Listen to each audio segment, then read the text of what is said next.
appreciate doing this. Yeah, of course. Thank you. Of course. Happy to get it done.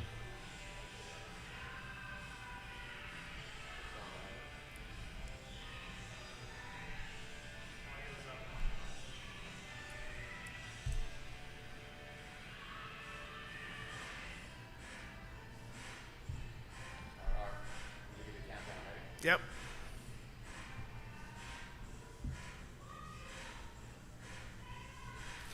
Welcome, everybody, to a special edition of All In with Art Stapleton, a New York Giants podcast brought to you by NorthJersey.com and The Record.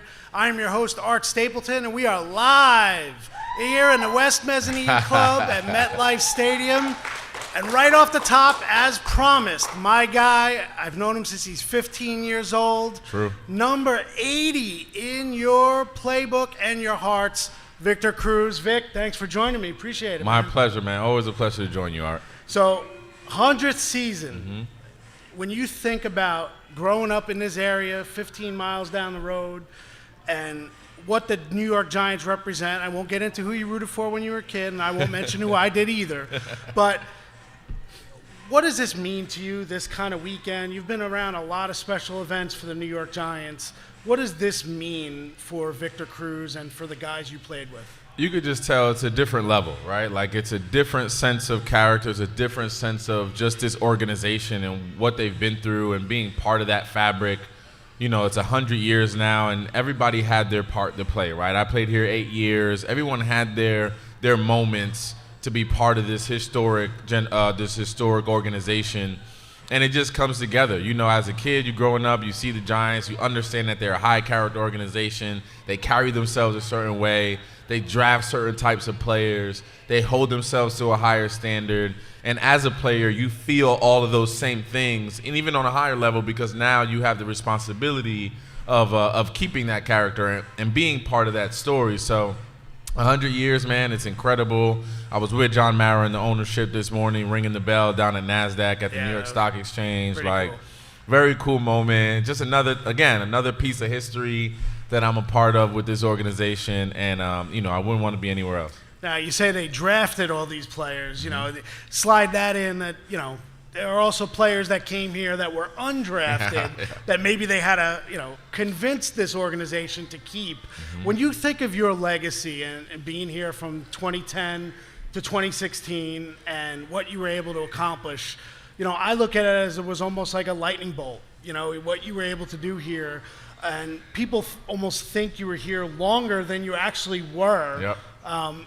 What do you think when you think about your legacy here as a Giant, and when you are named one of the top 100 players, what does that mean to you? Man, I just got goosebumps just hearing you say that all over again, and it just means a lot. It means, because of my finite amount of time here, a lot of people think I won 2 Super Bowls. I always get asked that a lot. It was like, you were there for both, right? And I was like, no, just one. I was in college for the first one and had a lot of admiration for it, but I only have one.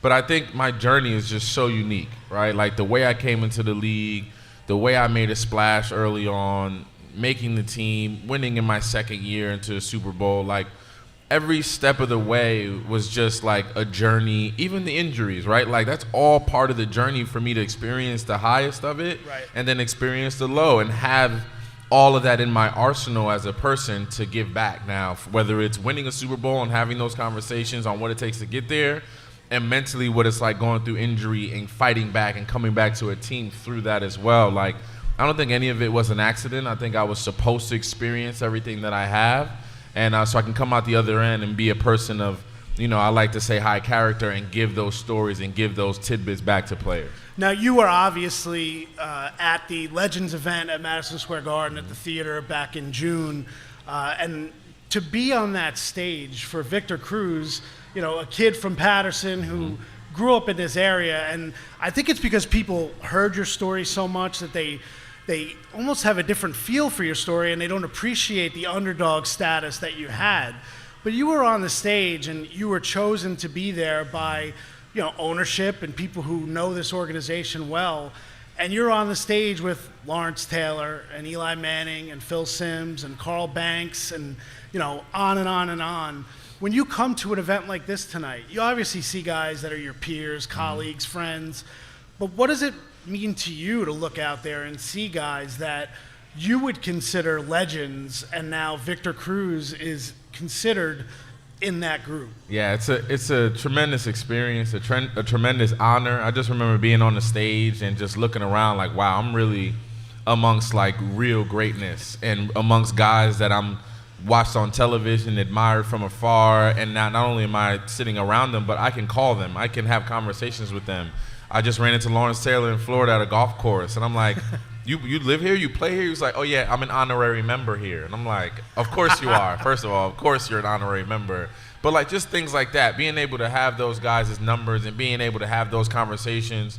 I mean, I come from the swamp in Patterson, playing at Patterson Catholic. And to bring that full circle and to be able to have a conversation with Lawrence Taylor about winning a Super Bowl, like that's unparalleled.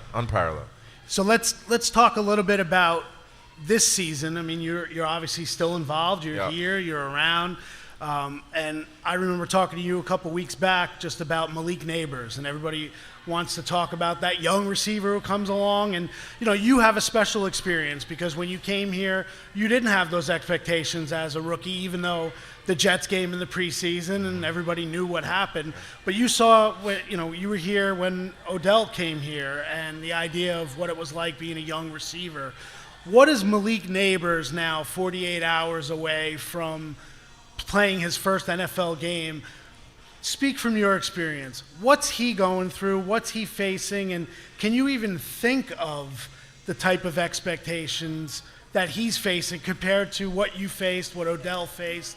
It's really no comparison. It's really different. Yeah, it's a really different experience for him right now. I think he's fighting jitters. He's nervous. He's excited. He's anxious. Like, all of those things you are as a young player stepping into this league, getting your first start, excited to prove everybody right, excited to, go out there and put your best foot forward and put your best season in front of you, and also just to get the experience of playing in an NFL game. It's different than the college level, obviously. You're out there amongst men and putting the game plan together, going out there and executing that to the highest level.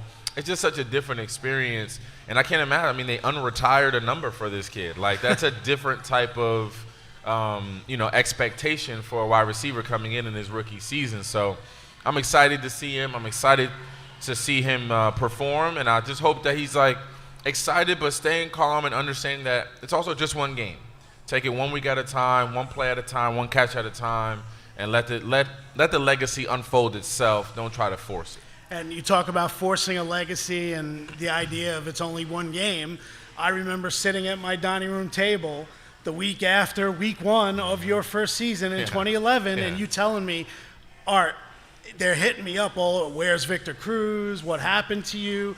Because you dropped a third down pass in Washington, and you talk about not forcing a legacy.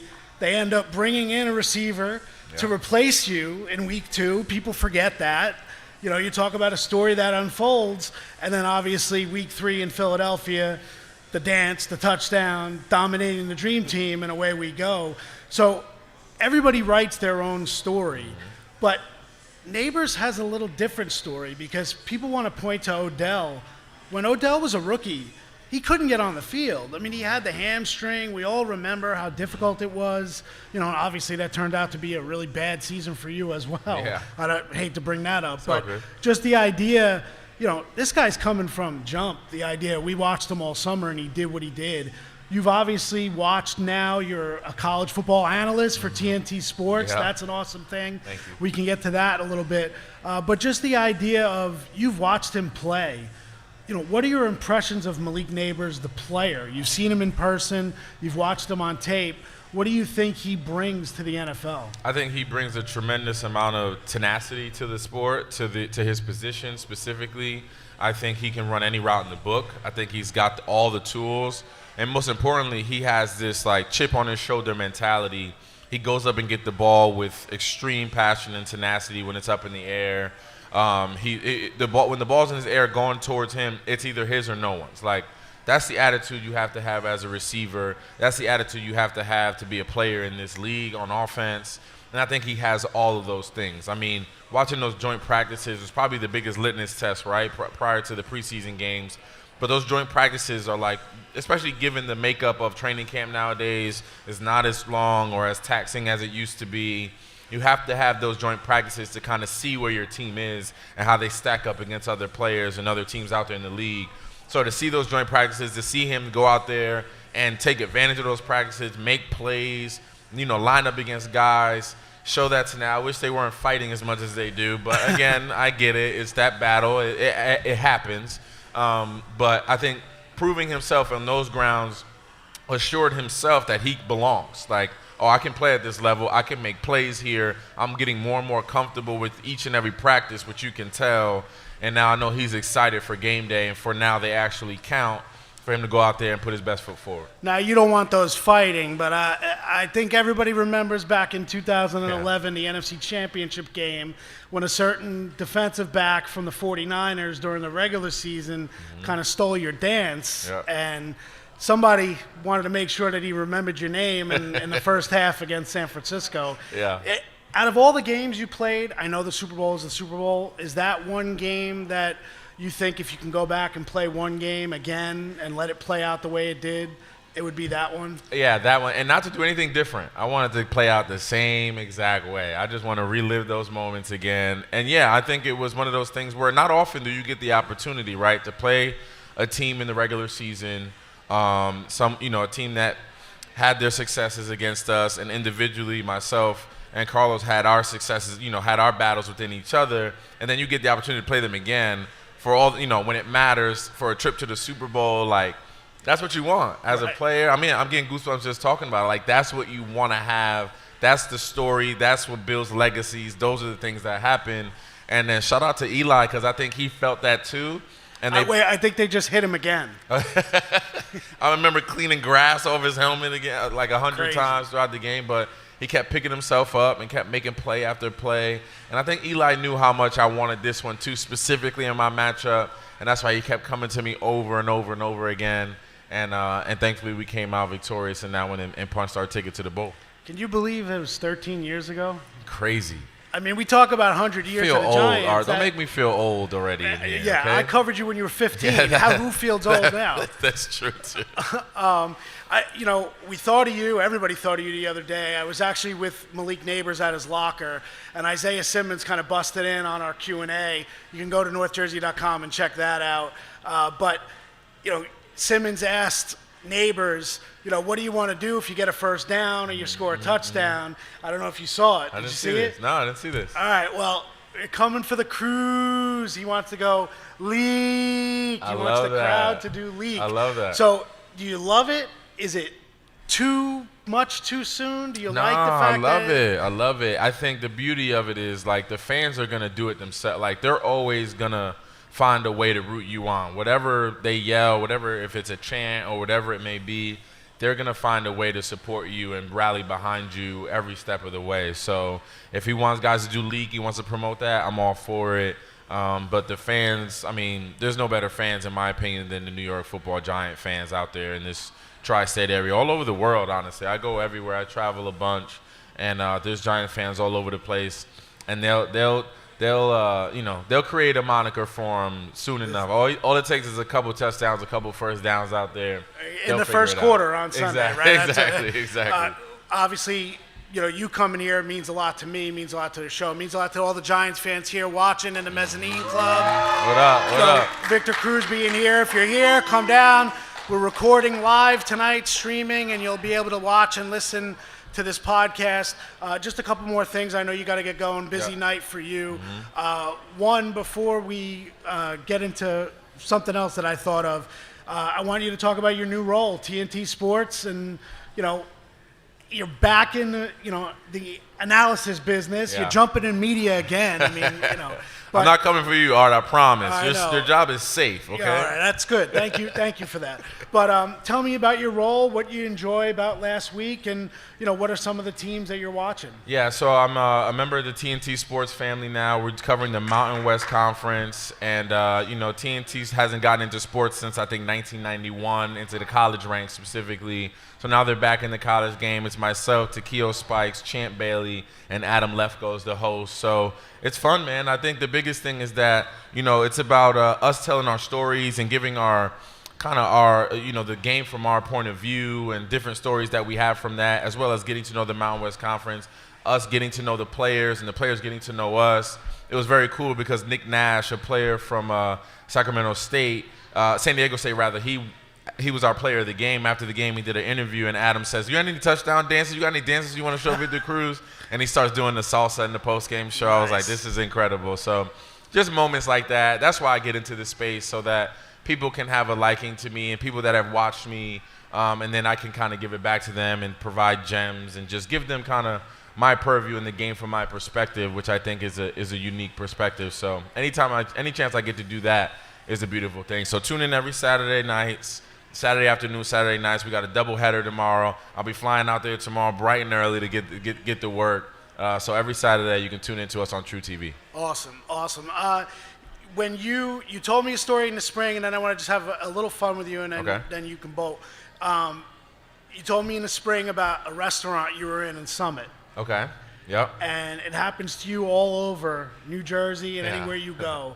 You remember the story you told me and what that was? Yeah, I think it was at Summit House in Summit, New Jersey, and I walk in, and it's like, I don't know, 2 o'clock in the afternoon, and I sit down with my daughter, and I just hear people yelling "Cruz" all over the restaurant. I kind of look around, I'm like, okay, got it. I think I'm out. I think I'm not surprising anybody in here. Right. But that's always a great experience. Again, it's the fan base, right? Like, no matter where I go, no matter where I pull up, like, the love will always be shown. If one person recognizes me and the Cruz chant echoes from one side of the room, it's going to bounce off the wall, and everybody else is going to hear it throughout the rest of the house. So it's a beautiful thing. Now, you mentioned your lovely daughter. Her golf game, how quickly is she going to pass you by? Because you are now a big-time golfer in this area. Yeah, big time. I mean, if you ask her, she's already 10 times better than me. She loves to tell me that. So, but she's been golfing since she was 6. She's 12 now.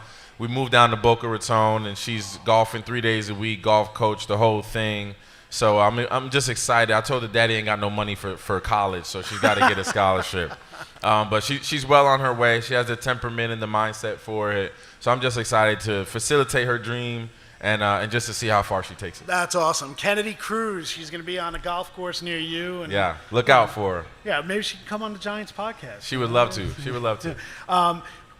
Quick hitters for you. Okay. You're stuck in an elevator. Mm-hmm. Give me 3 teammates that you wouldn't mind being stuck in an elevator. Okay. Hakeem Nicks, because I know he'd take care of me. He was always like my big brother on the team. Justin Tuck, because he'll talk our ears off the whole time while we're on there. And then last but not least, I'm going to say, oh man, there's so many to choose from.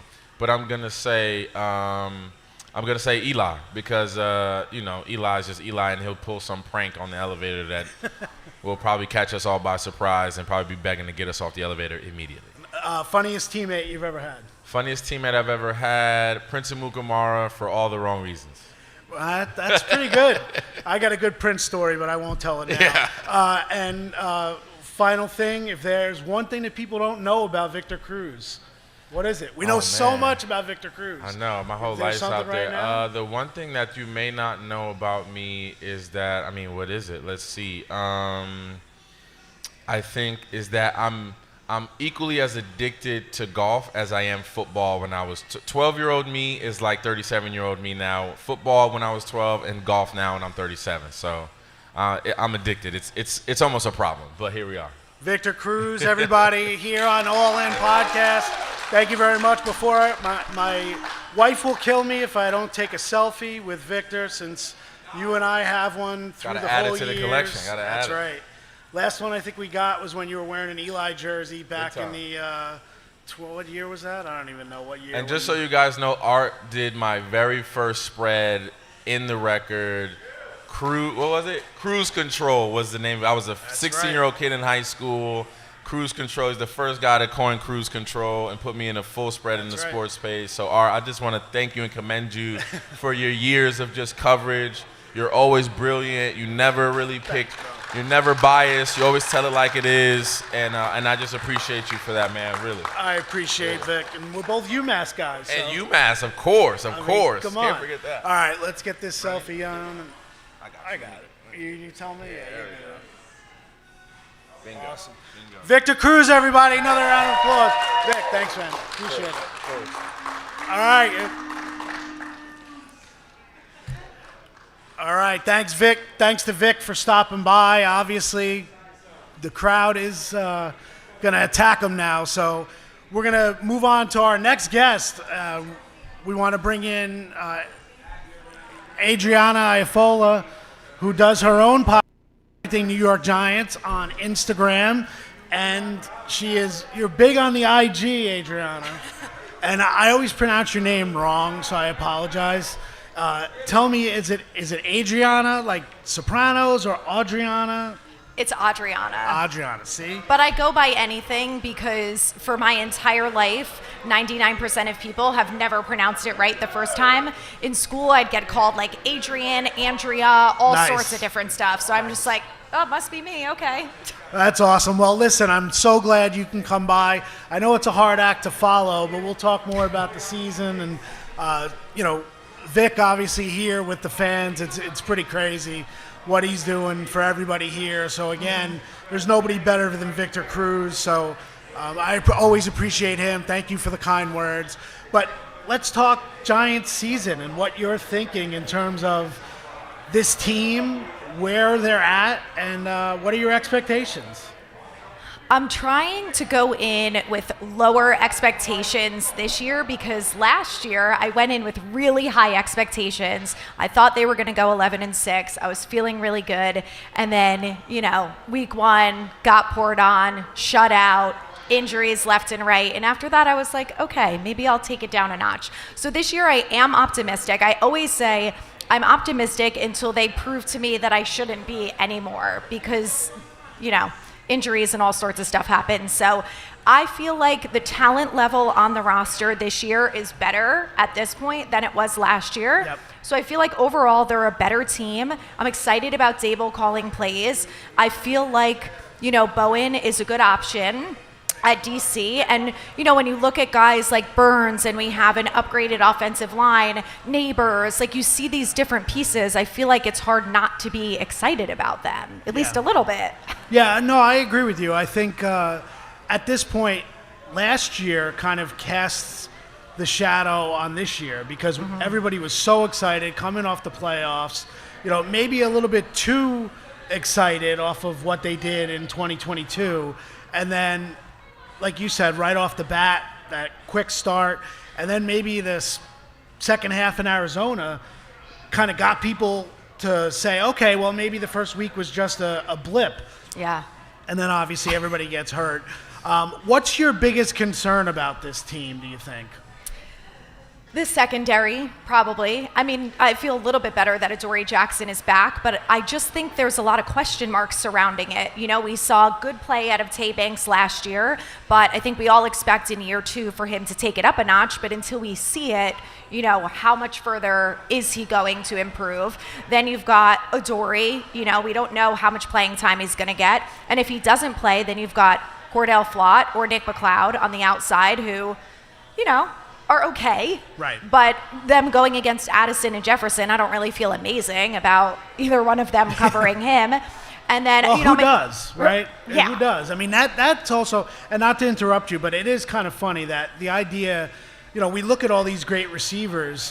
What team does match up with great receivers? It's not easy. You need to have, a secondary like the Jets. I mean, I know Giants fans don't want to hear it, but the Jets secondary is outstanding, and it's because they have the two cover guys on the outside. But, you're going to go into most weeks that Justin Jefferson and Jordan Addison are going to give teams problems, Yeah. Well, and you look at our schedule, too, going against teams like the Bengals, who have Higgins and Jamar Chase, and then we're going to go against the Eagles, who have A.J. Brown and, and now Dotson. So when you look at that, it's a little scary. I hope that by the time we play those teams, we feel a little bit more confident in the secondary. I'm excited about a guy like Drew Phillips, but because of the injury this offseason, I feel like we didn't get to see him as much as maybe we thought we were going to. And if that was the case, maybe, we'd be a little bit more excited about seeing him in the slot.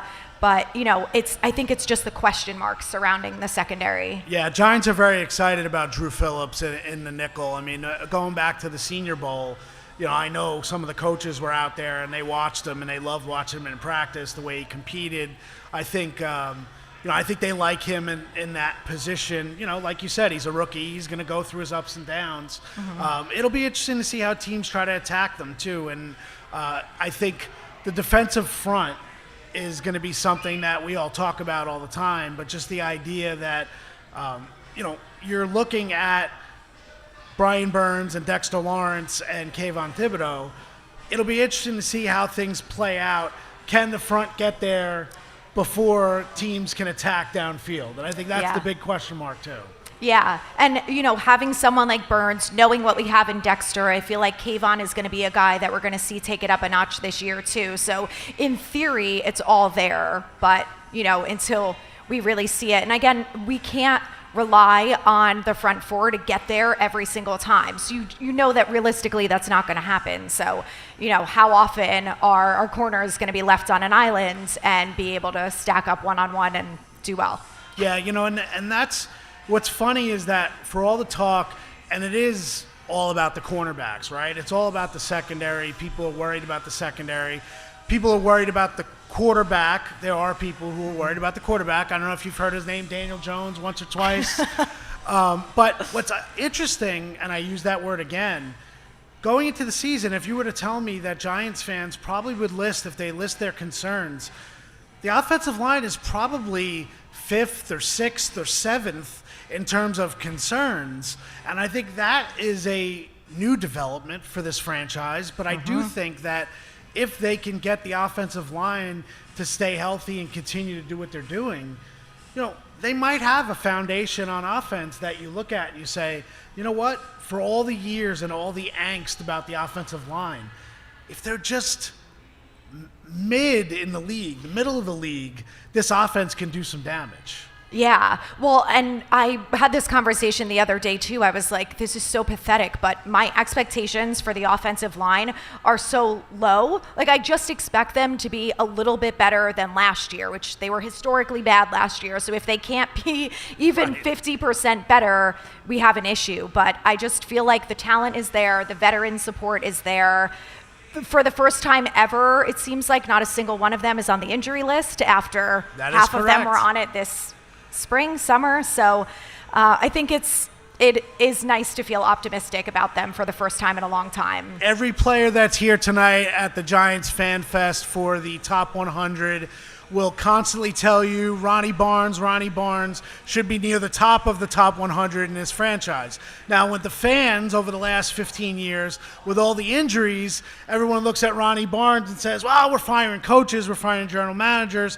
Why are we keeping the guy in charge of all the injuries if we're just an injured team? Well, it goes beyond just Ronnie Barnes. But I will say the injury report came out today, and for the first time since I've been on the beat, the Giants are starting the season with no player with a questionable or out designation on the injury report, which is unbelievable. And I know as a fan, you had to notice that as you were driving here. I said that. I was like, I think in my lifetime, this is the first time I've ever seen it. And I was going to ask you, I'm like, it has to be pretty close to the same for you because it's unheard of. Yeah, I mean, they had 4 players on the injury report this week. And they all seem to be heading towards questionable status. Yeah. Micah McFadden is probably the biggest one. Dane Belton popped up yesterday as a back injury, but none of them are on the injury report. So it's a very, very promising thing, I think, for this Giants team to have, to have an injury report that doesn't have stars up and down the injury report. It's kind of crazy, but. Everybody walking into the Mezzanine Club. I am Art Stapleton. We are here doing our podcast at NorthJersey.com. It's the All In with Art Stapleton, New York Giants podcast. We'll take some fan questions. Anybody wants to talk the season, come on over. We'll talk about what's going on. Unfortunately, you guys missed Victor Cruz, who is here a little bit. But you've got Adrianna here, and she is talking about her stuff and her podcast. Why don't you tell people where they could find you before we continue our discussion? So my podcast is called Everything New York Giants. It's on YouTube, Spotify, Apple, anywhere you find podcasts. I've had Art on my podcast before. That is true. I've had some other beat writers.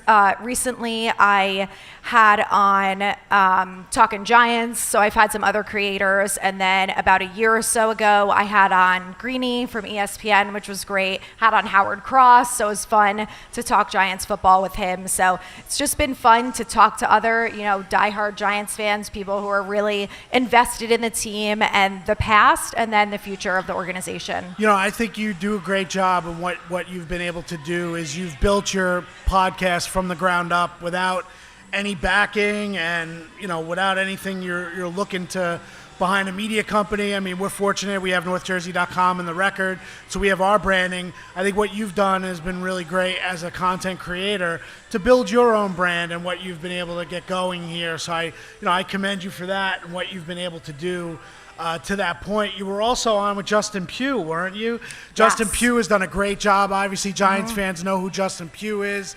He has his own podcast.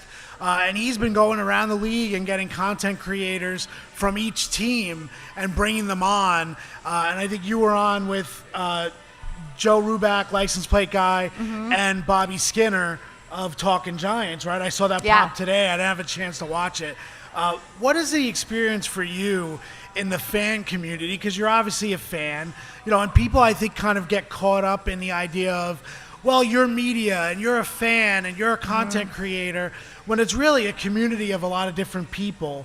How have you found, especially over the last couple of years, the team's losing, how has that been and how hard is that to kind of wear the different hats that you wear?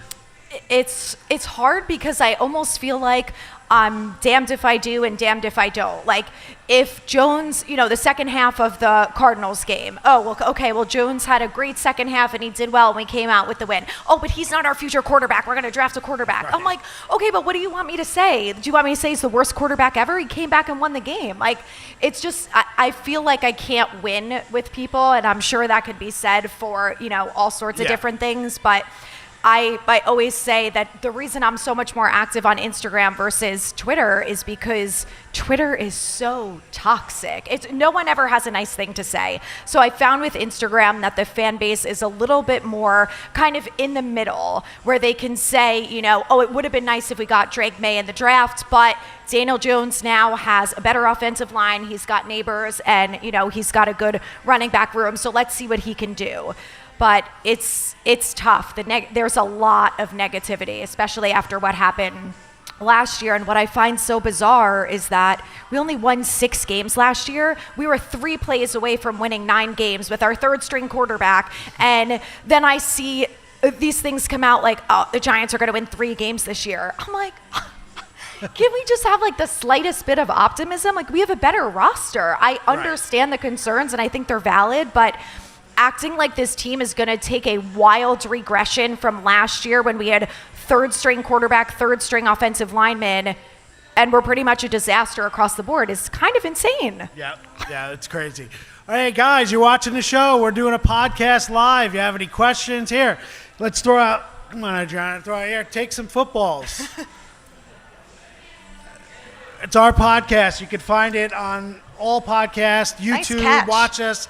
You're the future generations, guys. We gotta get you guys to be fans, and then all of a sudden we don't have to worry about losing older fans. So, anybody have any questions? Anybody want to talk about the season? Come on up, come on over.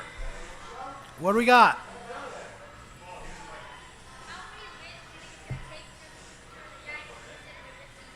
How many wins? What's your name? Chase? Yeah, we got a microphone for you. Chase. You good to stay, Adrianna, or are you looking to go? What's up, Chase? So, how many wins do you think it's going to take for the Giants to have a good season? Well, I'll take it first. I predicted 8 wins. I think they'll have a chance to get a few more. But I think it's all about building. I think you want to look like you're building towards something.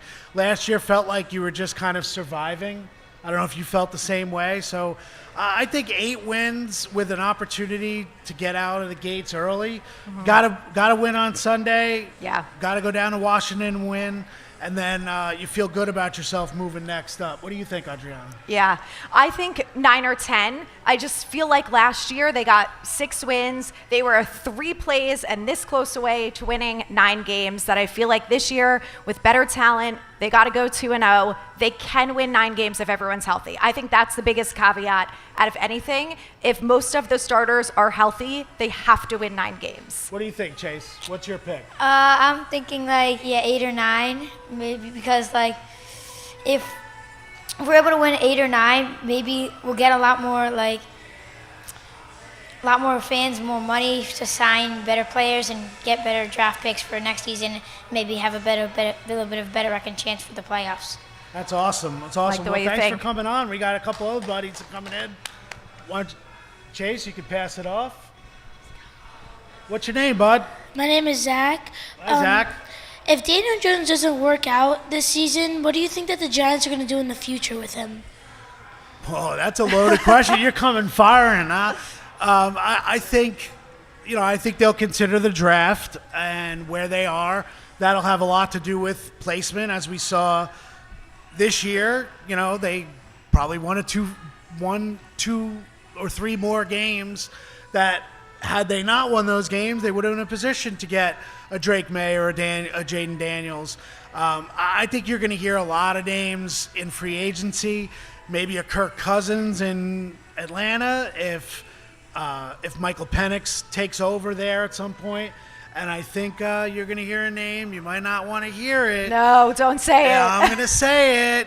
Somebody for the Dallas Cowboys, Dak Prescott, still has not signed. So if somehow he were to hit a market and they were to move on from Daniel Jones, would not surprise me to see Dak Prescott in the mix for the New York Giants. What do you think? I think they're going to go draft. I think there's no way that Joe Schoen is going to spend $60 million for Dak Prescott. And I think that even if, let's say, they win 8 or 9 games and they end up, with the 20th draft pick as opposed to top 10, I think as of right now they have 7 or 8 draft picks. If this team overall plays better and they win that amount of games, then I think we feel a little bit better about the roster. We feel like there's less holes to fill, and then you can take some of those draft picks and use them as leverage to move down into the top 10 to get a quarterback. Awesome. Thanks, Zach. Appreciate it. Thank you. Let's wait 1 second. I'm going to let Adrianna go to her friends and family. Thank you for joining me. Yes. Give one more chance, where people could find you to listen to your podcast. Thank you for having me. So my name's Adrianna. I'm at New York Giants Fangirl on Instagram, Twitter, and TikTok. And then my podcast is called Everything New York Giants on YouTube, Spotify, Apple Podcasts, everywhere you can listen. Everybody give a nice round of applause for Adrianna. Thank you for coming here. Thank you. Kind of serving as a little co-host, but I do appreciate it. Thank you very much. Thank you for having Enjoy me. the rest of the night. You too. All right. Go Giants. And we'll parade some of these other guys to come in here and ask some questions. You want to just sit? So you guys can sit down if you want.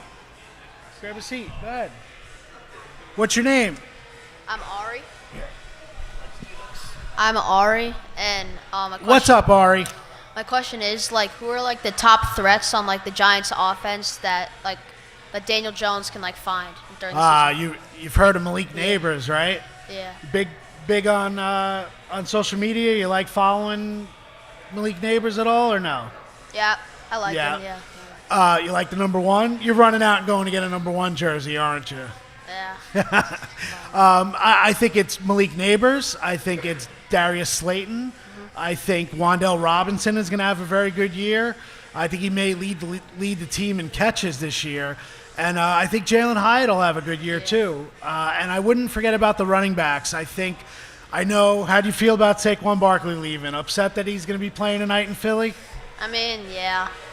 We did get Singletary, though. Yeah, and Devin Singletary, I think he's going to be a lot better than people think right now. I know he's wearing 26, but I think he's going to do a good job, and Tyrone Tracy and Eric Gray behind him, I think will do well. So Giants have some weapons, and I think the offensive line might surprise some people early. So appreciate it, Ari. Thanks for your question. Appreciate it. Thank you, everybody, for coming. Appreciate it. Who's next? You want to come up? Yeah, no problem. How are you? Good. Great to talk to you, Art. You do a Thanks for great coming. job. What's your name? Thank you. I'm Jonathan. Jonathan. Yep. So just wanted to get a sense of the rotation on the defensive line. Do you think, I know Chapman had a very good preseason. Do you think he's going to get some time on Sunday, or? I do. I was talking to him yesterday. Anybody who subscribed to our free newsletter at northjersey.com, All In with New York Giants. If you haven't, you check out all my social media. We put posts out on it. I actually had a 4 Downs interview with Elijah Chapman leading into his debut, and he kind of walked away. I walked away from his locker, and he looked at me. He goes, "You're going to see me a lot on Sunday." So we'll have to see. But I think in that sub package with the pass rush, I think you're going to see Brian Burns, Kayvon Thibodeau, Dexter Lawrence, and Elijah Chapman, believe it or not, out there. I don't know necessarily if they're going to put him out there in the base defense. I think you'll see Nacho out there with him, maybe a little Jordan Riley or DJ Davidson backing up Dexter. But I do think Elijah Chapman is that surprising player. And it goes back to probably a coach that nobody knows his name is Andre Patterson, who's the defensive line coach for the Giants. And he's done a great job through the years. He's coached Hall of Famers and has never coached a first-round pick or at least brought a first-round pick in when he was the coach. Dexter is obviously a first-round pick, and it's no coincidence that Dexter reached the level that he has since Andre Patterson came in. And I think Chapman is another one of his kind of young prodigies. So, yeah, I think Elijah Chapman is positioned to really surprise some people this Sunday. Can I ask you one more? Of course. Hit me with another one. So I just saw that Burns was limited due to an ankle. Yeah. Anything to worry about? No, not as far as I understand it. I think the league is really cracking down on the injury reports and making sure that if a player has an injury and they might be taking a lesser workload in practice, which is what happened with Burns today, let's say he's normally takes 100% of the snaps and he takes 90% of the snaps. They want him listed on the injury report. So a telltale sign is when the game statuses came out, he is not listed as questionable. So he's playing on Sunday. I think the ankle injury goes back to the beginning of training camp. He actually tweaked his ankle, and they've pulled back from him periodically just to make sure that he's at 100%. So, again, could be a surprise. It would be a terrible thing for the Giants. It's hard not to think back to last year when Darren Waller had such a great summer, and then all of a sudden he popped up on the injury report in week 1 with the hamstring. And then obviously we know where that went, and Darren Waller is retired now. But I don't think that's the same situation with Brian Burns. I think he'll be out there. He'll be ready to go. So thanks for the questions, Jonathan. I appreciate it. You do a great job. Thank you very much. Thank you. So we are here at the Giants FanFest. It's been a loaded show. Everyone watching at home, thank you very much. To my family especially, thanks for watching. Being here at MetLife, we were here at the draft party. We're now here tonight at the FanFest. We had Victor Cruz here early. We had Adrianna here from Everything New York Giants. And then obviously all the fans that have come up and asked questions. Before I sign off, anybody else have any more questions? The fans that are here, come on up, bud. I don't want to let you go without answering your question. What's up? Lean into the microphone. What's your name? Tommy. What's up, Tommy? Tommy DeVito? Is that you? No. What's up, Tommy? What's your question? Who do you think is going to be the biggest threats on our defense?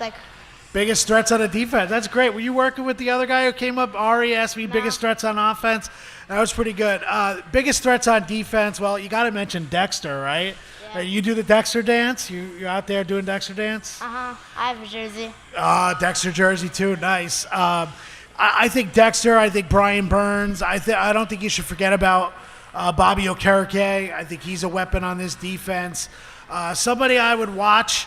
I think Tyler Nubin, a rookie at safety. I think before the end of this season, I think Tyler Nubin will be a player that a lot of young fans like you, number 31, will jump on board and like him a lot. He's a physical player. I think he's going to make a lot of plays. So he's a guy to watch. Remember, when Tyler Nubin, when you tell your friends, say Art from All In told me that he's a good player to watch. Okay. All right, you got one more? No. Cool. Thanks for joining me. Appreciate it. All right, so we're looking at it. We've been on for about an hour. What do we think, Paul? We keep going here? We wrap? Anyone else? I think Victor Cruz kind of carried us to a high. So, again, we want to thank everyone who's at home watching on YouTube, anyone who's listening after the fact between now and Sunday's game. Make sure you go back and watch the show. You can listen on all the audio platforms, Spotify, help me out, Paul, all the places, Omni, Apple, everywhere our podcast is. Every week you can listen along our podcast. We have interviews from inside the locker room with players, as evidenced by Victor being here. We'll have everybody on week. Make sure you check out us on YouTube, everyone listening at home. Check out on all my coverage on NorthJersey.com and in the print editions of the record. I know, I hear from a lot of young fans, we don't pick the print edition up anymore. Well, I'll tell you this, go get the print edition of the record on Sunday. Big spread. We've got special Sunday features on the sports cover. Our special feature is Malik Neighbors. They've put a lot of work into it. It's my feature on Malik. We've got quotes in there you won't read anywhere else, so enjoy that. I mentioned earlier my Q&A with Malik at his locker. Quotes from him that you will not see anywhere else. Make sure you check that out. We got features all week. Tyler Nubin, Daniel Jones, everything on NorthJersey.com that we've put up. This community has been great to me. As Victor said, I go back a ways. And, this FanFest is fun to see everybody out there. But thanks for everyone who came here to the Mezzanine Club. I know you can't see the crowd out there, but there were a lot of people here, especially when Victor was here. We'll admit that. But thanks to all the fans that stopped here. And thanks to the Giants, Sydney, Carrie, Jen, everyone for allowing us to be here and having this set up here in the Mezzanine Club. It's always appreciated. So for Paul Wood, for Sean, for Miguel, for Mike Pettigano, I'm Art Stapleton. Thanks for being all in. We will catch you again. Maybe we do a post-game pod on Sunday. I'm not sure. I'll see if Paul twists my arm. But we'll see what happens on Sunday. Giants-Vikings, it's happening. It's coming. We'll see if year 3 of Brian Dable and Joe Shane get off to a better start. Again, thanks for everyone for watching and listening, and we will be back soon on all your podcast platforms.